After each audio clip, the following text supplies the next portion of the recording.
बार एक वैज्ञानिक ने एक टिड्डे को पकड़ा और उसे छलांग लगाना सिखा दिया। उसे अपनी आवाज़ पर छलांग लगाना सिखा दिया। अब जब भी वो वैज्ञानिक आवाज़ देता वो टिड्डा तुरंत छलांग लगा देता। तो वैज्ञानिक था तो प्रयोग करना तो बनता था। वैज्ञानिक ने क्या किया कि उसने टिड्डे की एक टांग तोड़ दी और फिर आवाज़ दी ताकि वो छलांग लगाए। टिड्डे ने छलांग तो लगाई पर उसके छलांग लगाने की दूरी कम हो गई।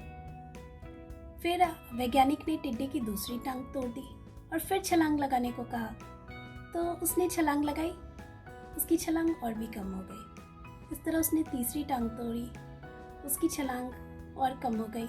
इस तरह करके उसने टिड्डे की एक एक करके सभी टांगे तोड़ दी। जब आखिरी टांग उसने टिड्डे की तोड़ी और फिर उसे छलांग लगाने को कहा तो वो टिड्डा हिल भी नहीं पाया और वो छलांग नहीं लगा पाया।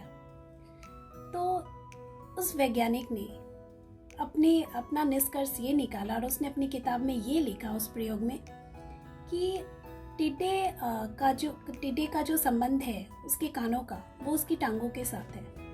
जब हम टिड्डे की एक टांग तोड़ते हैं तो टिड्डा बहरा हो जाता है, थोड़ा बहरा। फिर जब हम दूसरी टांग तोड़ते हैं वो और बहरा हो जाता है। तीसरी चौथी टांग जैसे जैसे तोड़ते जाते हैं वो बहरे पे बहरा होता जाता है और जब उसकी सभी टांगें टूट जाती है वो बिल्कुल बहरा हो जाता है।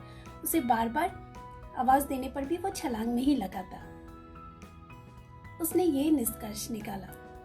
तो जब लोगों ने उसके निष्कर्ष को पढ़ा, उसके कंक्लूजन को देखा तो उनको बहुत हंसी आई कि ये तो बहुत ही सिंपल सा लॉजिक है, क्योंकि वैज्ञानिक ने टिड्डे की टांगें तोड़ दी थी तो वो छलांग कैसे लगा पाएगा, और जब सभी टांगें तोड़ देंगे तो वो छलांग कैसे ही लगा पाएगा, वो तो हिल भी नहीं पाएगा।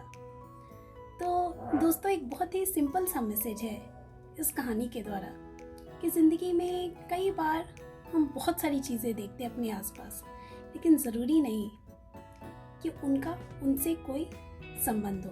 बहुत सारी चीज़ें होती हैं हमारे आसपास, लेकिन ज़रूरी नहीं हम जैसा देख रहे हैं वो वास्तविक में वैसा ही हो। तो हम कभी भी कोई भी डिसीज़न में तो बहुत सोच समझ के हर पहलुओं को देख कर ले, ना कि सिर्फ देखें और बिना सोचे समझे डिसीज़न ले लें। हो सकता है जो देख रहे हैं वो सच ना हो, इसके पीछे जो लॉजिक है वो कुछ और हो, सच्चाई कुछ और हो। तो हमेशा सोच समझकर ही डिसीज़न ले, क्विक डिसीज़न ना ले, जल्दबाजी में कोई निर्णय ना ले। तो दोस्तों, आपको हमारी ये छोटी छोटी कहानियाँ जो हम मोटिवेशनल स्टोरीज़ आपको बता रहे हैं वो आपको कैसी लगी, कमेंट सेक्शन में कमेंट करके ज़रूर बताएंगे। और जिन्होंने हमारे चैनल को सब्सक्राइब नहीं किया है वो हमारे चैनल को सब्सक्राइब ज़रूर करें, लाइक करें, शेयर करें। Thank you.